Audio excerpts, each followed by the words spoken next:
Hello guys, आज मैं आपको बताने जा रही हूँ कि फिजियोथेरेपिस्ट जो एग्ज़ाम हमारे आते हैं उनकी प्रिपरेशंस आप कैसे कर सकते हैं।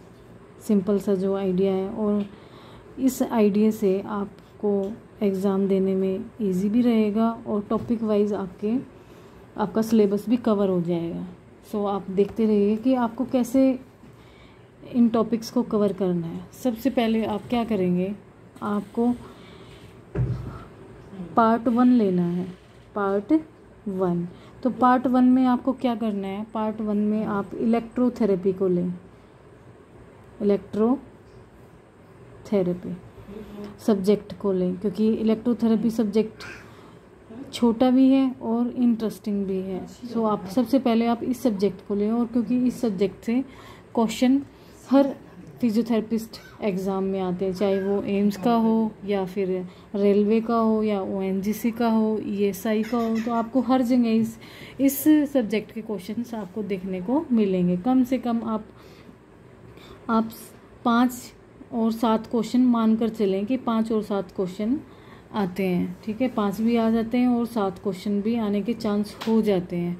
तो आपको सबसे पहले इलेक्ट्रोथेरेपी सब्जेक्ट करना है। अब आप क्या करेंगे कि इलेक्ट्रोथेरेपी सब्जेक्ट को कवर कैसे करना है। आप सबसे पहले अपने नोटबुक में, आपकी जो नोटबुक है, आप उस नोटबुक में नोट्स बनाएं कि आपको सबसे पहले कौन कौन से टॉपिक करने हैं। सबसे पहले करना है आपको heat transfer. Most important question बनते हैं इसमें, हर एक पेपर में आता है। आप कहीं भी जाओगे हर पेपर में देखने को मिलेगा heat transfer energy, heat transfer of heat transfer. So आपको ये हीट ट्रांसफ़र का टॉपिक करना है। तो उसमें हीट ट्रांसफ़र में जैसे कि कन्वेंशन, कंडक्शन, रेयरफेक्शन एक्सेट्रा। सो जो हीट का ट्रांसफ़र होने का जो पैटर्न है, ये आप वो पैटर्न ज़रूर करके जाएं, क्योंकि ये मोस्ट इम्पोर्टेंट टॉपिक है, इसको आप भूलें ना। सो क्वेश्चन, इस टॉपिक से क्वेश्चन कैसे बनता है कि जो हमारा हाइड्रोकोलेटरल है उसमें हीट किस तरीके से ट्रांसफ़र होती है। ठीक है, कन्वेंशन होती है, कंडक्शन होती है या रेयरफेक्शन होती है। पैराफिन वैक्स बात है, उसमें किस तरीके से होती है। ठीक है, तो आपको ये पैटर्न लेना है कि आप अपने नोटबुक में बना लें कि हीट ट्रांसफ़र टॉपिक करना है, तो आप उसके नोट्स बना लें। हर एक जैसे जैसे हीट ट्रांसफ़र होती हैं वो सारे नोट्स बना लें, इससे क्वेश्चन ज़रूर आएगा। फर्स्ट टॉपिक ये है। सेकंड टॉपिक है, आपको कौन सा करना है, आपको करना है SWD। सबसे पहले सेकंड टॉपिक में आपको क्या लेना है, SWD।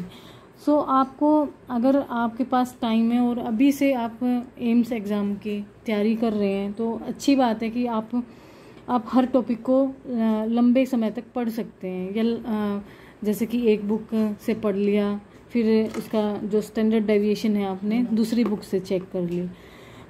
इवन आपको ये करना है कि जो SWD का जो टॉपिक है, इस टॉपिक में आपको, अगर समय थोड़ा है, टाइम आपके पास कम है, एग्ज़ाम नज़दीक है, तो आप क्या करेंगे, आप इनकी फ्रीक्वेंसी लर्न करेंगे, वेवलेंथ लर्न करेंगे,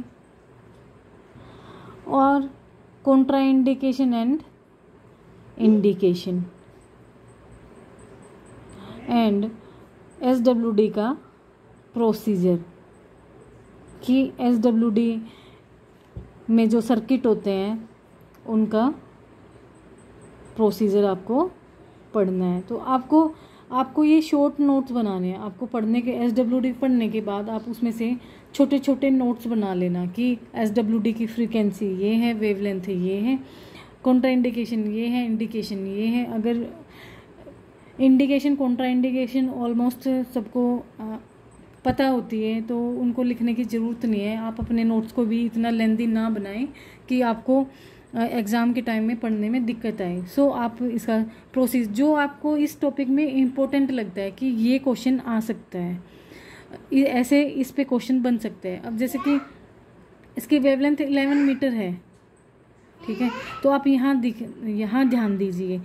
हर क्वेश्चन में मैंने जो रोहतक पीजीआई में एक बार एग्ज़ाम हुआ था, रोहतक पीजीआई में जूनियर फिजियोथेरेपिस्ट का एग्ज़ाम हुआ था, तो उसमें मैंने क्या देखने को मिला था, उस एग्ज़ाम में मुझे ये देखने को मिला था कि जितने भी ये हमारी डाटा थी, इनको बोलते हैं स्टैंडर्ड डेविएशन, जो ये हमारी न्यूमेरिकल फॉर्म में जो हमारी वो फ्रीक्वेंसी है, वेवलेंथ है, उनका पैटर्न आप देखेंगे तो क्या हुआ था, 11 मीटर को सेंटीमीटर में, मिलीमीटर में, इस तरीके से गिवन किया हुआ था। तो आप, मुझे इतनी अच्छी वीडियोस बनानी नहीं आती हैं, माफ़ करना कि मैं अभी एक्सपर्ट नहीं हूँ बनाने में, पर मैं कोशिश कर रही हूँ कि मैंने एग्ज़ाम दिए हैं तो आप लोगों को मैंने जो एग्ज़ाम दिए हैं उनसे आपको कुछ हेल्प मिले, कि आपको अगर इन वीडियोस से आपके अगर 30 क्वेश्चन 40 क्वेश्चन भी मेरे टॉपिक से आ जाएंगे तो आपको क्वेश्चन देखते ही आपका मन खुश हो जाएगा कि हाँ मुझे ये क्वेश्चन आता है। क्योंकि मैंने कई बार एग्ज़ाम दिए हैं तो मुझे ये डिफरेंस पता लग गए हैं कि उसे रोहतक पीजीआई में इस तरीके का एग्ज़ाम आया था और एम्स पीजीआई में इस तरह का आता है। ईएसआई का एग्ज़ाम भी मैंने दिया था, उसमें किस तरीके के पैटर्न से एग्ज़ाम आते हैं। तो आप देख लीजिएगा। और तो मैं क्या कह सकती हूँ। तो रोहतक पीजीआई के में ये जो न्यूमेरिकल थे, वेवलेंथ, फ्रीक्वेंसी और जो भी था, आप सबसे पहले तो आप है ना नॉर्मल लिखें, नॉर्मल फ्रीक्वेंसी क्या है और नॉर्मल वेवलेंथ क्या है, ठीक है। ये आपने क्लैटन से ले ली, क्लैटन से आपने ये डाटा उठा लिया। सो आपको साइड में क्या करना है, दूसरी book electrotherapy, low and read ज़्यादा यूज़ करते हैं, तो आपको क्या करना है, लो एंड रीड बुक को भी ये न्यूमेरिकल डाटा लेना है, ठीक है। उसको साइड में लिख दो, ये लो एंड रीड का है और ये क्लैटन का है, तो दोनों का आपको डिफरेंस पता लग जाएगा कि इसमें क्या है और इस बुक में क्या दिया हुआ है। फिर क्या करना है आपको, 11 मीटर अगर वेवलेंथ है तो 11 मीटर को सेंटीमीटर में चेंज कर लो, मिलीमीटर में चेंज कर लो, ठीक है। सो आपको इनको चेंज करना है और उसको अपनी नोटबुक में साइड में ही लिख लो कि जो 11 मीटर वेवलेंथ है हमारी, उसको सेंटीमीटर में क्या लिखेंगे और उसको मिलीमीटर में क्या लिखेंगे। सो आपको बस एक ये पैटर्न और ज़रूर अपनाना है और इससे आपको ना बहुत हेल्प मिलेगी।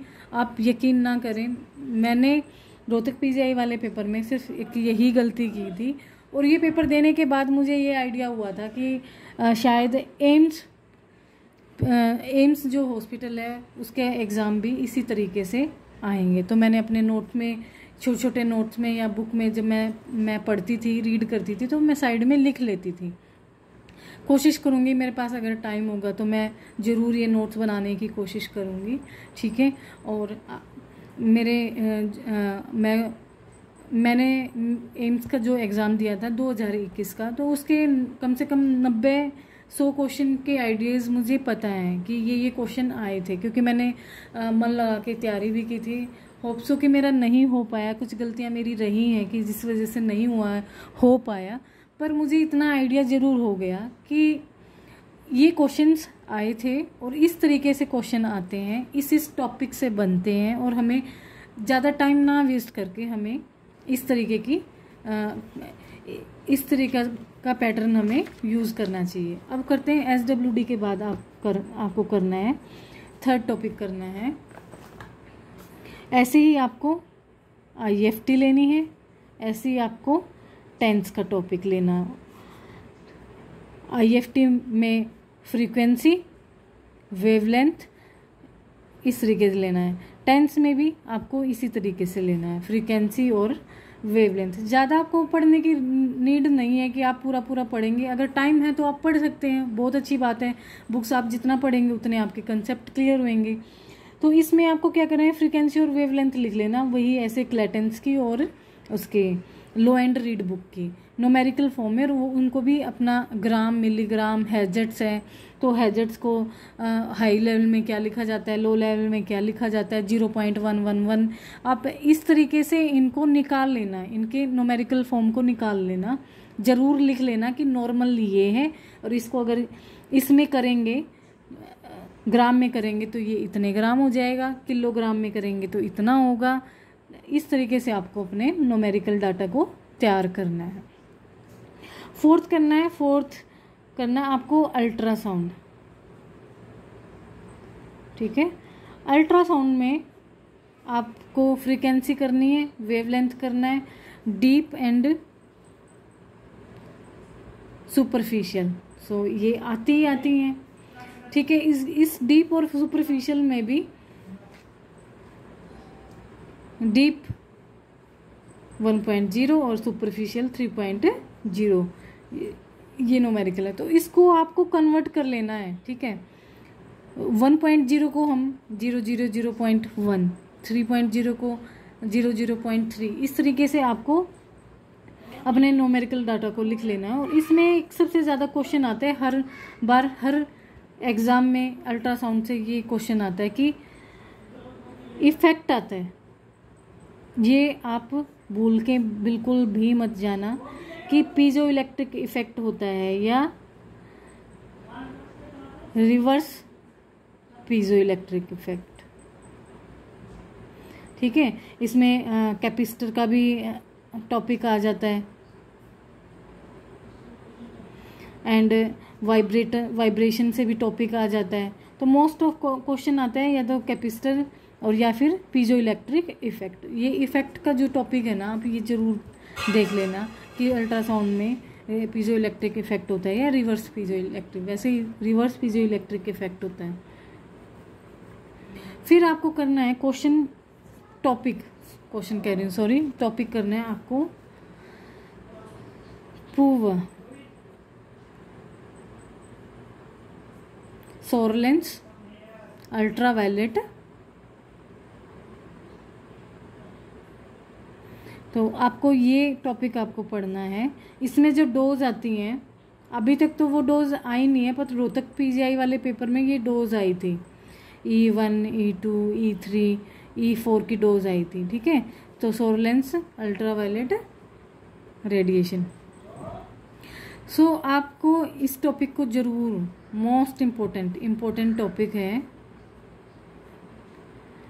ठीक है, और 6 क्वेश्चन टॉपिक है आपका UVR अल्ट्रावायलेट रेज।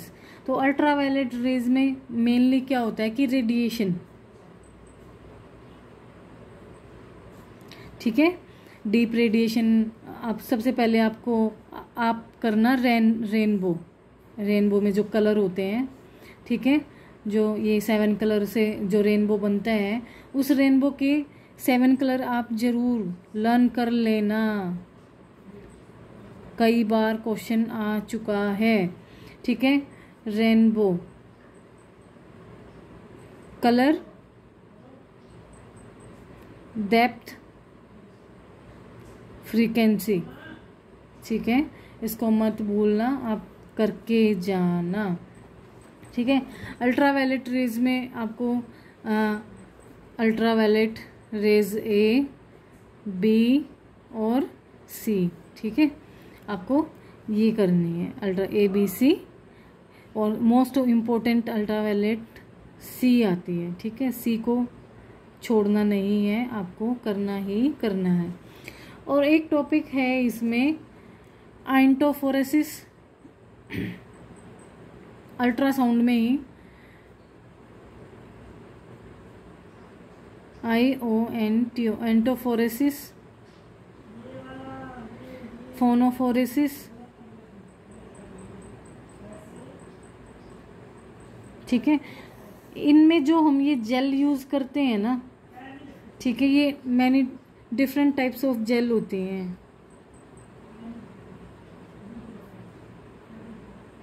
तो आप उनके सॉल्ट नेम ज़रूर याद करने हैं, ठीक है। तो जो ये एंटाफोरेसिस फोनोफोरेसिस में जो हम ये जेल यूज़ करते हैं वो डिफरेंट टाइप्स की होती हैं। सो आप इन जो वो जेल टाइप की डिफरेंट टाइप्स होती हैं उनके सॉल्ट ज़रूर आप लर्न करके जाना, अपने नोट्स में ज़रूर लिख लेना। फिर क्वेश्चन आता है, टॉपिक आता है किससे, छोटे छोटे क्वेश्चन टॉपिक्स हैं जिनको आप कर लेना। प्रेशर भी आता है, और प्रेशर का किस में रोल होता है,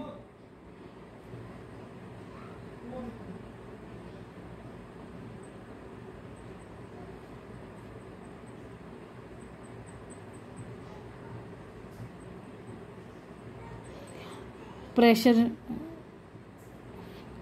इसमें हाइड्रोस्टैटिक प्रेशर,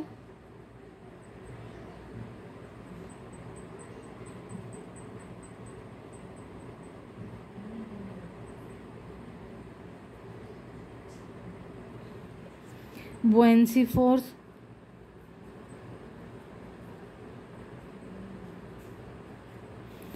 सो ये जो टॉपिक 2 हैं आप इनको अच्छे से लर्न करके जाना। ये किस थेरेपी में यूज़ होते हैं, जो ये हमारी हाइड्रोथेरेपी होती है। कौन सी थेरेपी, हाइड्रोथेरेपी, जिसको बोलते हैं हम जल भौतिक चिकित्सा, ठीक है। सो जो हम पानी से जो जिन पैरालिसिस पेशेंट्स का हम इलाज करते हैं, ज़्यादातर पैरालिसिस पेशेंट्स को इस थेरेपी में से ठीक किया जाता है। तो इसमें जो ये 2 फोर्स हैं, एक बुएंसी फोर्स है और एक हाइड्रोस्टैटिक प्रेशर है। तो इसमें कुछ पॉइंट्स हैं, आप वो देख लेना, ठीक है। अब करते हैं टॉपिक 8। अब करते हैं IR टॉपिक कौन सा है, infrared rays. IR infrared rays. So infrared rays में क्या होता है, डिस्टेंस का एक क्वेश्चन बनता है, ठीक है। तो डिस्टेंस कितना होता है, 6 मीटर होता है। मुझे बहुत दिन हो गए हैं, अब छोड़े इस, सो आप ये चेक कर लेना, ठीक है।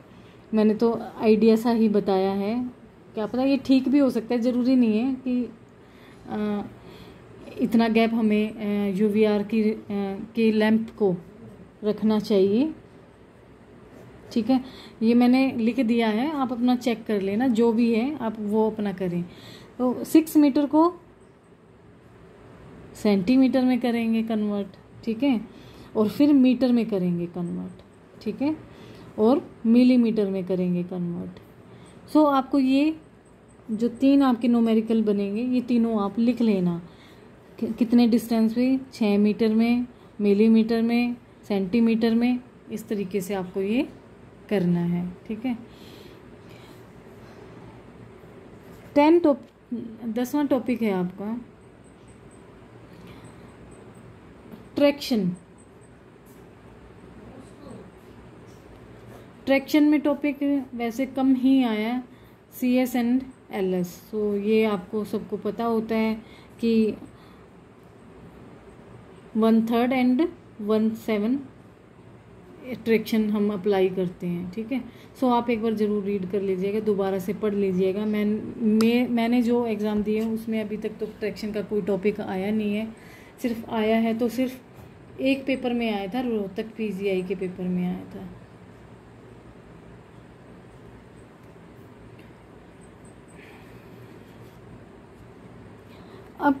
आप इस तरीके से आप अपने टॉपिक्स लिखेंगे। सबसे पहले आपको अपने टॉपिक्स लिखने हैं, जैसे कि हीट ट्रांसफ़र हो गया, फिर सेकंड है SWD, थर्ड है आपकी IFT, टेंस, अल्ट्रासाउंड, पूवा, UVR, एंटाफोरेसिस, फोनोफोरेसिस, ठीक है, pressure, hydrotherapy and IR and traction.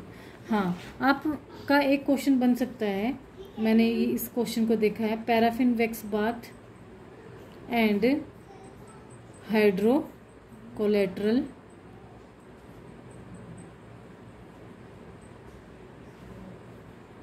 Therapy. So ये पैराफिन वैक्स बाथ और हाइड्रोकोलेटरल थेरेपी में क्वेश्चन अगर आया है तो वो हीट ट्रांसफ़र का आया है, कंडक्शन एंड कन्वेंशन। ठीक है, तो ये हीट ट्रांसफ़र में आया तो इसको आप पढ़ लेना। ठीक है, और इसमें एक और क्वेश्चन बनता है temperature. This is the very important questions in your exam. So temperature का आपको लिख लेना है। अब किसी बुक में आपको टेम्परेचर मिलेगा 45 डिग्री पैराफिन वैक्स बाथ का, किसी में मिलेगा आपको 55, किसी में आपको लिखेगा 60, किसी में लिखेगा 85 डिग्री। तो आपको ये अपनी अलग अलग बुक से आपको चेक करना है, और जिस बुक से आपको ये लगता है कि आप हर बुक की एक न्यूमेरिकल फॉर्म ज़रूर लिख लेना। क्लैटेंस का, लो एंड रीड का, या एम्स का आप एग्ज़ाम देने जा रहे हैं तो एम्स की जो एम्स में जो फिजियोथेरेपी डिपार्टमेंट है वहाँ पे अगर इलेक्ट्रोथेरेपी की आपको बुक्स का पता है कि वहाँ पे ये बुक्स को फॉलो किया जाता है, तो आप उनसे भी आपको अच्छे तरीके से गाइडेंस मिल सकती है। तो आप इनको डिफरेंट तरीके से और अपने नोटबुक में नोट्स में ज़रूर लिख लें। टेम्परेचर का टॉपिक आपको हर जगह देखने को मिलेगा ही मिलेगा। सॉरी मेरा लैंप कह रही हूँ, मेरा स्टैंड गिर गया, इसके लिए माफ़ी चाहती हूँ। तो पैराफिन वैक्स बाथ का भी टेम्परेचर और हाइड्रोकोलेटरल थेरेपी में भी जो टेम्परेचर सेट होता है, कितने टेम्परेचर पे हमें गर्म करना चाहिए।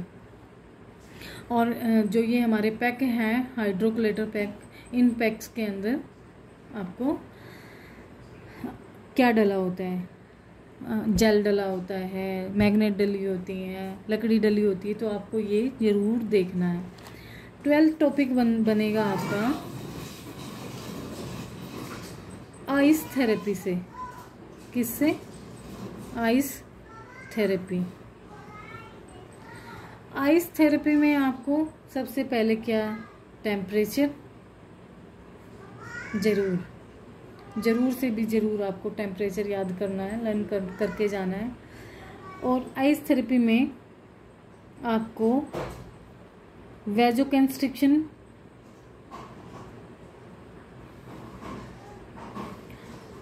और वैजोडाइलेशन पे आपको टॉपिक क्वेश्चन देखने को मिल सकता है।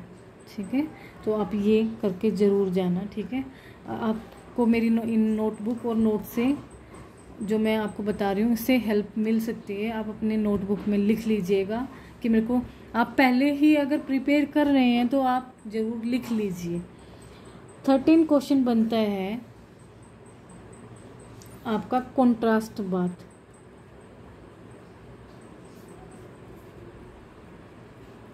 ठीक है, कॉन्ट्रास्ट बाथ में आपको क्या करना है, टेम्परेचर और टाइमिंग।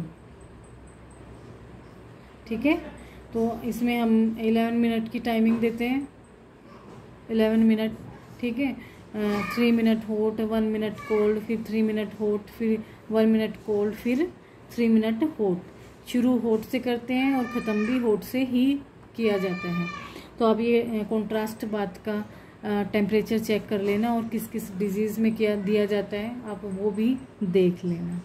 ठीक है, मुझे नहीं लगता कि आपको कोई और टॉपिक्स बाकी है। हाँ, एक टॉपिक और बाकी है जो कि मोस्ट इम्पोर्टेंट टॉपिक है। मैंने इस टॉपिक से हर बार कहीं ना कहीं क्वेश्चन देखने को मिला है।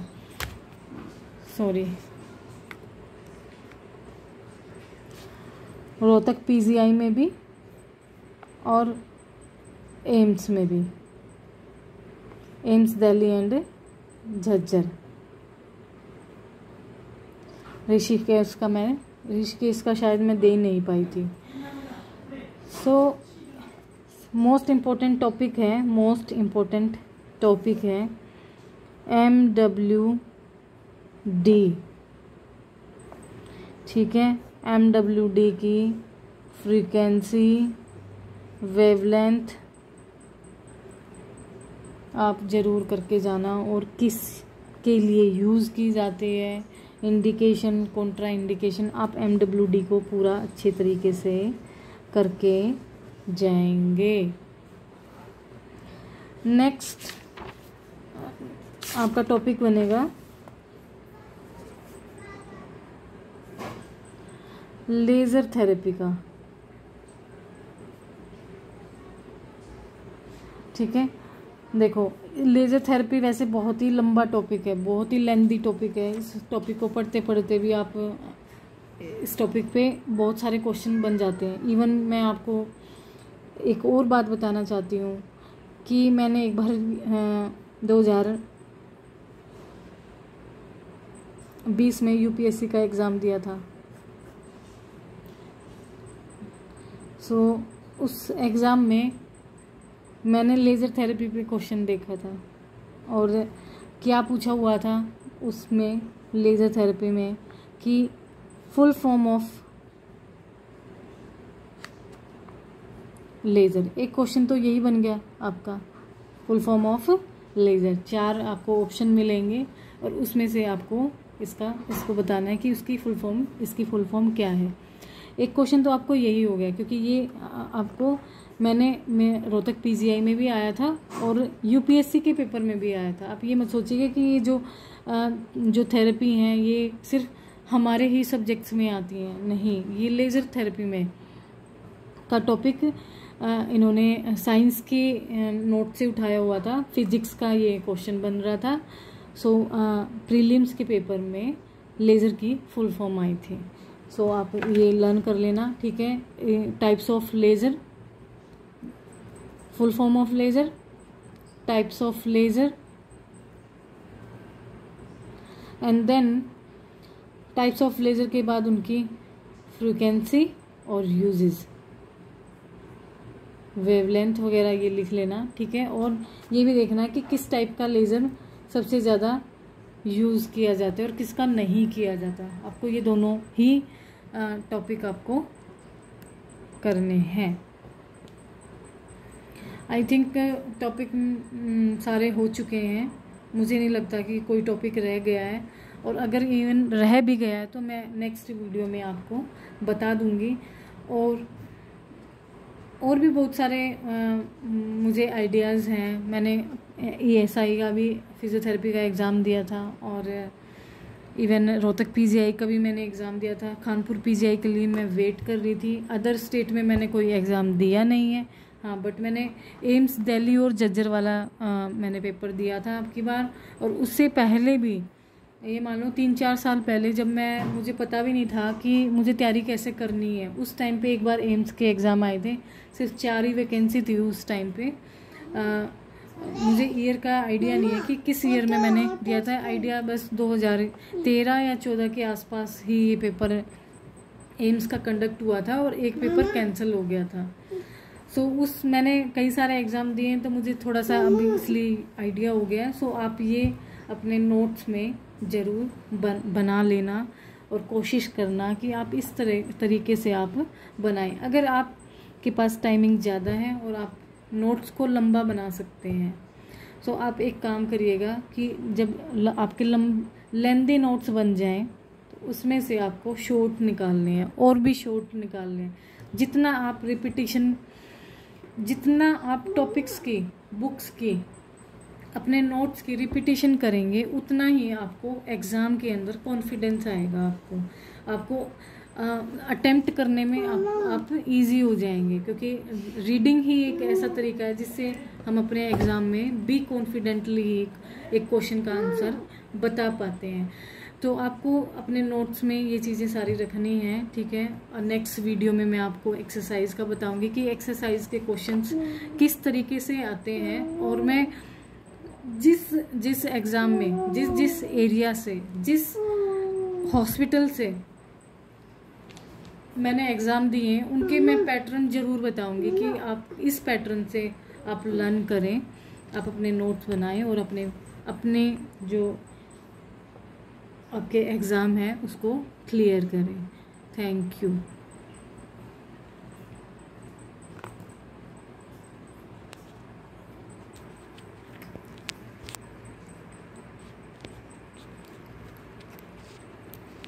Mama,